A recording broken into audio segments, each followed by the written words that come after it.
दोस्तों, स्वागत है आपका मेरे YouTube चैनल इंग्लिश बाबू पर। और आज मैं फिर हाजिर हूँ आपके साथ एक नई स्टोरी लेकर। और दोस्तों, आज की जो स्टोरी है ये एक शॉर्ट स्टोरी है और बहुत ही मज़ेदार कहानी है, सुनकर आपको बहुत मज़ा आएगा। उसके अलावा इस स्टोरी में आपको कुछ नए इंग्लिश के वर्ड मीनिंग सीखने को मिलेंगे, उनकी करेक्ट प्रोनाउंसिएशन के बारे में पता चलेगा, और जो इसका ग्रामर का पार्ट है उसे हमेशा की तरह बिल्कुल ही डिटेल में कवर करेंगे, तो एक एक स्ट्रक्चर को आप बहुत आसानी से सीख पाएंगे। तो चलिए दोस्तों, आज की इस कहानी को हम शुरू करते हैं और सबसे पहले कहानी का टाइटल देखते हैं। कहानी का टाइटल है द ग्रीन अर्थ। क्या मतलब हुआ दोस्तों? अर्थ का मतलब होता है धरती। द ग्रीन अर्थ मतलब कि हरी धरती। तो दोस्तों, ये आज की इस कहानी का टाइटल है, शीर्षक है। और अब मैं इसे पढ़ना शुरू करता हूँ। आपसे रिक्वेस्ट है आप इसे बिल्कुल ध्यान से सुने, और यदि आपको कोई नया वर्ड या फिर ग्रामर का नया स्ट्रक्चर मिले तो आप उसको नोट भी ज़रूर करें। तो चलिए इसको शुरू करते हैं। The beautiful green earth was created by God. क्या मतलब हुआ दोस्तों? ये जो हमारा सेंटेंस है ये पास्ट इंडेफिनिट का पैसिव वॉइस का सेंटेंस है। और जब हम पास्ट इंडेफिनिट में कोई भी पैसिव का सेंटेंस बनाते हैं तो वहाँ पर वॉज या वर का प्रयोग किया जाता है हेल्पिंग वर्ब के रूप में। तो आप इस चीज़ को नोट कर सकते हैं कि जब आप पास्ट इंडेफिनिट में कोई भी पैसिव वॉइस में वाक्य बनाना चाहते हैं तो वहाँ पर वॉज या वर का प्रयोग किया जाएगा हेल्पिंग वर्ब के रूप में, और साथ में वर्ब की थर्ड फॉर्म का प्रयोग किया जाता है। तो इस लाइन का क्या मतलब हुआ?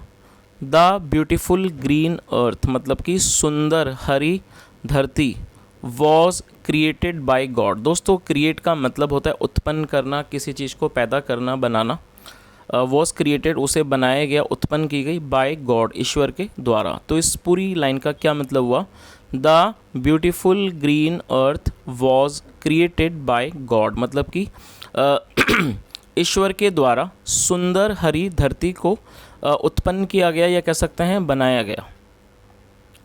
There were many green fields full of grass and trees. क्या मतलब हुआ दोस्तों? ये जो हमारा वाक्य है ये सिंपल पास्ट का वाक्य है, और सिंपल पास्ट का मतलब होता है जब आप पास्ट में कोई भी ऐसा वाक्य बनाएं जहाँ पर वॉज या वर का प्रयोग किया जाता है हेल्पिंग ऑफ के रूप में, और साथ में कोई भी नाउन या फिर एडजेक्टिव को लेकर वाक्य को बनाया जाता है। और आपको ये चीज़ भी याद रखनी है कि जब हम सिंपल पास्ट में या फिर सिंपल प्रेजेंट में कोई भी वाक्य को बनाते हैं तो वहाँ किसी भी तरह की वर्ब का प्रयोग नहीं किया जाता है। और दोस्तों, यहाँ पर वर्ब का प्रयोग किया गया है। वर्ब का रीज़न ये है कि यदि हमारा सब्जेक्ट प्लूरल होता है, जैसा यहाँ हम देख सकते हैं ये एक प्लूरल है, तो उसके लिए वर्ब का प्रयोग किया जाता है। तो इस लाइन का क्या मतलब हुआ? There were many green fields. Fields का मतलब होता है हरे भरे फील्ड। ग्रीन फील्ड्स मतलब कि हरे भरे खेत या फिर कह सकते हैं हरे भरे मैदान। फुल ऑफ ग्रास घास से भरे हुए, एंड ट्रीज़ और पेड़ों से। तो इस पूरी लाइन का क्या मतलब हुआ? There were many green fields full of grass and trees मतलब कि बहुत सारे हरे भरे मतलब कि घास के मैदान थे और पेड़ थे। Then God created birds and animals to live in the meadows and the fields. क्या मतलब हुआ? Then God created. और दोस्तों, ये जो हमारा वाक्य है ये पास्ट इंडेफिनिट का अफर्मेटिव वाक्य है।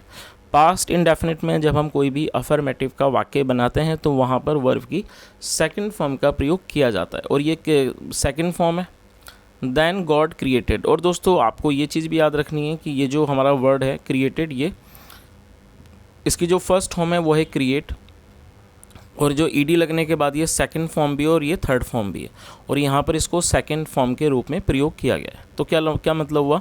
देन फिर गॉड क्रिएटेड मतलब कि ईश्वर ने बनाया, या कह सकते हैं उत्पन्न किए, बर्ड्स पक्षियों को, एंड एनिमल्स और पशुओं को, जानवरों को, टू लिव इन मतलब कि रहने के लिए, इन द मीडोज़। मीडोज़ का मतलब होता है हरे भरे हरे घास के मैदान। इन द मीडोज़ मतलब हरे घास में हरे घास के मैदान में रहने के लिए, एंड द फील्ड्स और खेतों में। तो इस पूरी लाइन का क्या मतलब हुआ? फिर जो ईश्वर थे उन्होंने पक्षियों को बनाया, क्रिएट किया, और पशुओं को बनाया टू लिव रहने के लिए, इन the meadows and the fields मतलब कि हरे भरे मैदानों में और क्षेत्रों में। फील्ड्स में मतलब कह सकते हैं खेत में, या कह सकते हैं मैदानों में।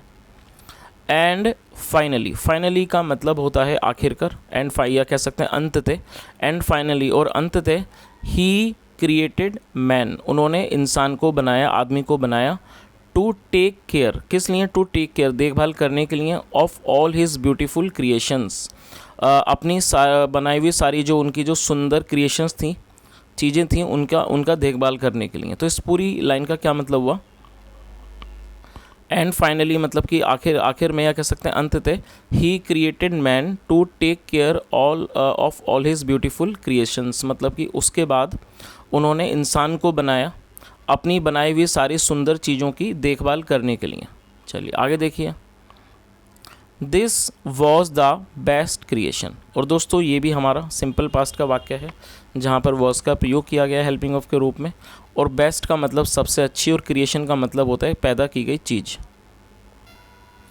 तो इस लाइन का क्या मतलब हुआ, this was the best creation, मतलब ये सबसे अच्छी कृति थी, या कह सकते हैं ये सबसे अच्छी बनाई हुई चीज़ थी। और ये किसके बारे में बात हो रही है, मैन मतलब कि इंसान के बारे में। चलिए आगे देखिए,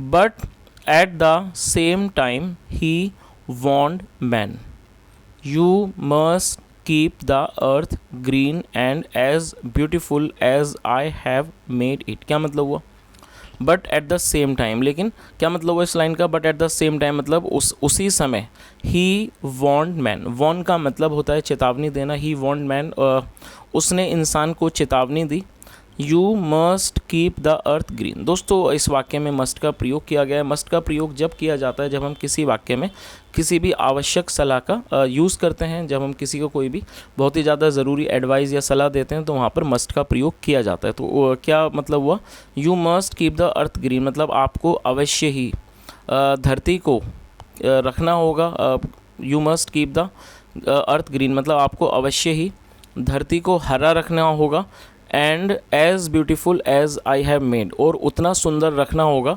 as I have made it, जितना मैंने इसको बनाया है। तो इस पूरी लाइन का क्या मतलब हुआ कि उसी समय मतलब कि ही वांट मैन, उसने इस इंसान को ये चेतावनी दी कि you must keep the earth green and as beautiful as I have made it, मतलब आपको अवश्य ही धरती को उतना ही हरा भरा और उतना ही सुंदर रखना होगा जितना मैंने इसे बनाया है। चलिए आगे देखिए, डू नॉट कमिट एनी सिन। क्या मतलब हुआ, दोस्तों ये जो हमारा वाक्य है ये एक इम्पेरेटिव सेंटेंस है। इम्पेरेटिव का मतलब होता है हिंदी में आदेशात्मक वाक्य।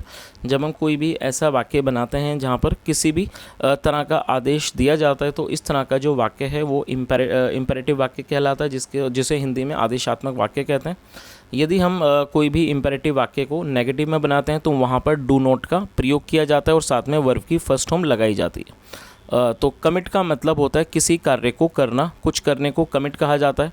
और दोस्तों आप इस वर्ड को नोट कर सकते हैं, SIN, सिन का मतलब होता है पाप या फिर गुनाह। तो इस पूरी लाइन का क्या मतलब हुआ, डू नॉट कमिट एनी सिन, मतलब कि कोई भी पाप मत करना, या कह सकते हैं कोई भी गुनाह मत करना। और एल्स, वरना, earth will lose all its beauty. क्या मतलब हुआ, दोस्तों ये जो हमारा वाक्य है ये एक फ्यूचर इंडेफिनिट का अफर्मेटिव सेंटेंस है।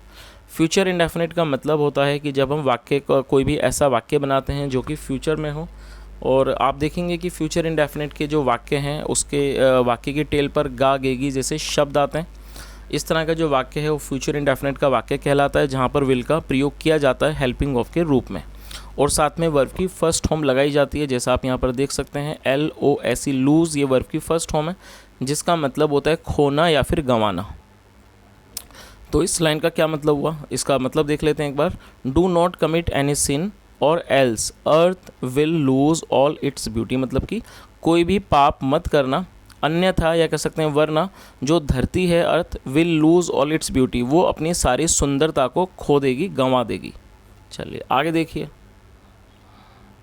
Then man came to earth. दोस्तों ये जो हमारा वाक्य है ये भी पास्ट इंडेफिनिट का अफर्मेटिव वाक्य है और ये कम की सेकंड फॉर्म है केम। क्या मतलब हुआ, देन फिर, मैन केम टू अर्थ, जो आदमी था वो धरती पर आया। सून मतलब कि जल्दी ही फॉरगॉट वह भूल गया, गॉड्स वार्निंग। दोस्तों यहाँ गॉड के बाद एपिस्ट्रोफी एस का प्रयोग किया गया है, जिसका मतलब होता है का के की। जब हम किसी सब्जेक्ट के साथ कुछ जोड़ना चाहते हैं तो वहाँ पर एपिस्ट्रोफी एस का प्रयोग किया जाता है, जिसकी हिंदी होगी का के की। तो गॉड्स वार्निंग मतलब कि ईश्वर की चेतावनी। तो इस पूरी लाइन का क्या मतलब हुआ? Then man came to earth, soon he forgot God's warning। फिर आदमी धरती पर आया और जल्दी ही वह ईश्वर की चेतावनी को भूल गया। चलिए आगे देखिए। He started committing sins। He started committing sins like stealing, lying and killing others। क्या मतलब हुआ? दोस्तों ये जो हमारा वाक्य है, आप इस स्ट्रक्चर को नोट कर लीजिए, बहुत ही अच्छा स्ट्रक्चर है। यहाँ पर इस वाक्य में स्टार्टेड का प्रयोग किया गया है। तो दोस्तों मैं आपको बताना चाहूँगा, जब आप कोई भी ऐसा वाक्य को बनाना चाहते हैं, ट्रांसलेट करना चाहते हैं, जहाँ आपके वाक्य की टेल पर लगा, लगी, लगे जैसे शब्द आते हैं, तो आप इस स्ट्रक्चर का इस्तेमाल करके वाक्यों को बना सकते हैं। उसके अंदर आपको क्या करना होता है, आपको पहले सब्जेक्ट लिखना है, कोई जो भी सब्जेक्ट हो, उसके बाद आपको स्टार्टेड लगाना है और स्टार्टेड के बाद आपको वर्ब की फोर्थ फॉर्म का प्रयोग करना है। मान लीजिए आप कोई वाक्य बनाते हैं, जैसे कि वह दौड़ने लगा। तो जो हमारा वाक्य है वह दौड़ने लगा, जो इसका जो लास्ट वर्ड है जो उसकी टेल पर है वो है लगा। तो आप इसको कैसे बनाएंगे? He started running. तो आपको सिर्फ इस चीज़ का इसे यूज़ करना है कि आपको सब्जेक्ट के बाद स्टार्टेड लगाना है और साथ में वर्ब की फोर्थ फॉर्म का प्रयोग करना है। तो इस तरह से आप लगा, लगी, लगे वाले जो वाक्य हैं आप उनको आसानी से बना सकते हैं। तो चलिए अब इस वाक्य का जो अर्थ है वो भी देख लेते हैं। ही स्टार्टेड कमिटिंग सिंस, मतलब वह स्टार्टेड कमिट मतलब करना। ही स्टार्टेड कमिटिंग सिंस मतलब वह पाप करने लगा। लाइक जैसे स्टीलिंग मतलब कि चोरी, स्टीलिंग मतलब चोरी, लाइंग झूठ बोलना, एंड किलिंग अदर्स और दूसरों को मारना, उनकी हत्या करना। तो इस पूरी लाइन का क्या मतलब हुआ? He started committing since like stealing, lying and killing others, मतलब वह पाप करने लगा, वह गुनाह करने लगा, जैसे कि चोरी, झूठ बोलना और दूसरों को मारना।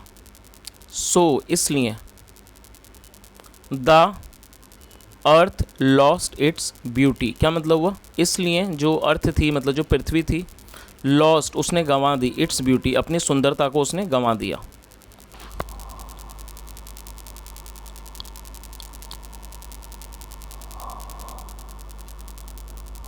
And turned into a desert. क्या मतलब हुआ?